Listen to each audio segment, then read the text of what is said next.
அந்த காலத்தில் மன்னர்கள் இருப்பாங்க. அமைச்சரே, மாதம் மும்மாறி பொழிகிறதா?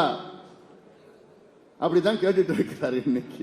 ஏன்னா அவருக்கு தெரியல என்ன நடக்குது, தமிழ்நாட்டில் என்ன நடக்குதுன்னு முதலமைச்சருக்கு தெரியல. ஏதோ இந்த ரோட் ஷோ கூட்டிட்டு போறாங்க, நிக்க வைக்கிறாங்க, அங்க ஆளுகளை அவங்க திமுக காரங்கள்லாம் வரிசையில் நின்று இப்படி காமிக்கிறாங்க. அதுக்கப்புறம் அவங்க திமுக கட்சி பெண்களை ஒரு 10 பேர் கூட்டிட்டு போறாங்க. ஏமா இதுதான் நீ சொல்லணுமா? அவங்க கேட்டா இதுதான் பதில் சொல்லணுமா? இந்த ஒரு பதில், 2வது பதில், 3வது பதிலுமா இப்படி சொல்லணுமா சொல்லிட்டு அவர் கேட்காரு. என்னம்மா நல்லா மகிழ்ச்சியா இருக்கிறீங்களா? ஐயா நாங்க சூப்பரா இருக்கோம் ஐயா, மகிழ்ச்சியா இருக்கிறோம். என்னையா இதெல்லாம் என்ன நாடகம், என்னையா டிராமா பண்றீங்க? இன்னுமா தமிழ்நாடு மக்களை நான் முட்டாளுகளா? நீங்க செய்யற பித்தலாட்டம், நீங்க செய்யற டிராமா நம்புறதெல்லாம் அதெல்லாம் அந்த காலம். இப்ப எல்லாம் தெளிவா இருக்கிறாங்க. என் தம்பிகளும் என் தங்கைகளும் எல்லாம் தெளிவா இருக்கிறாங்க. எல்லாம் இருக்கிறாங்க. சும்மா நாடகம் வச்சுக்கிட்டு அப்படியே ரோட்ல போறாரா பண்றாரா?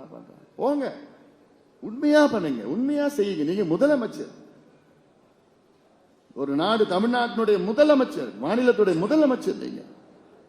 இப்ப எல்லாரும் மக்களும் சந்திங்க, என்ன பிரச்சனை கஷ்டம் கேளுங்க. உங்களுக்கு உண்மையிலே கஷ்டங்களை தெரிய வேண்டும் என்றால் நீங்க கிராமத்துல யாருக்கும் தெரியாம நீங்க அமைதியா போய் ஒரு பெண்ணு கிட்ட கேளுங்களேன், எவ்வளவு கஷ்டப்படுறாங்க, என்ன பிரச்சனைன்னு கேளுங்களேன். ஏன் ஒரு விவசாயத்தில் போய் கேளுங்களேன், என்ன விவசாயிகள் என்ன கஷ்டப்படுறாங்க கேளுங்களேன். அதை வச்சுட்டு டிராமா பண்ணிட்டு இருக்கிறீங்க. என்னமோ இதுவரை சரித்திரத்திலே எந்த முதலமைச்சரும் கல்லணையிலிருந்து தண்ணியை திறந்து விடலையா? கல்லணையில தண்ணி திறந்து விடுற வேலை யாருது வேலை தெரியுமா? அங்க இருக்கிற பிடபிள்யூ ஆபீசர் வேலை.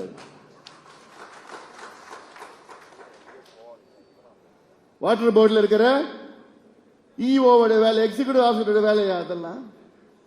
அது முதலமைச்சரோட வேலையாது? இதான் என்னமோ வரலாற்றிலே முதலாக ஒரு முதலமைச்சர் கல்லணையிலே தண்ணியை திறந்து விட்டார். என்ன யார் ஏமாத்துறீங்க? மேட்டூர் அணையில அதான் நான் சொன்னேன், இந்த அணைகள்லாம் விட்டுட்டு போங்க, அவங்க வேலை கிடையாது.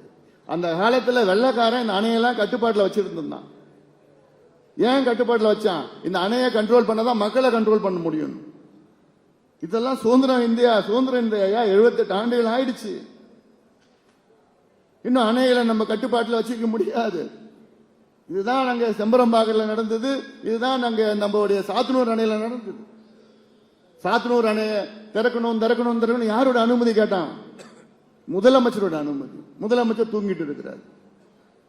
அங்க இருக்கின்ற அதிகாரிகிட்ட தெரியும் எப்ப தண்ணி வருது, எவ்வளவு வருது, எப்ப திறந்து விடணும் அவங்களுக்கு தெரியும். இது முதலமைச்சர் அனுமதி தான் பண்ணணுமா? என்னையா நிர்வாகம் இதெல்லாம்? அந்த காலத்துல வெள்ளக்காரன் காலத்திலேயே இன்னும் அப்படியே இருக்கிறீங்க. எங்க கிட்ட ஆட்சியை விடுங்க. இதெல்லாம் அவங்க வேலையை அவங்க விட்டுட்டு போறோம், அவ்வளவுதான். நல்லா செய்வாங்க, நல்ல வேலைகளை செய்வாங்க. இதை விட்டுட்டு விளம்பரம் தமிழ்நாடு மக்கள் மகிழ்ச்சியா இருக்காங்களா? சர்வே பண்ணுங்களா ரோட்ல போயிட்டு. காரி மொழிஞ்சிட்டு தமிழ்நாடா ஆட்சியா நடத்திட்டு இருக்கு.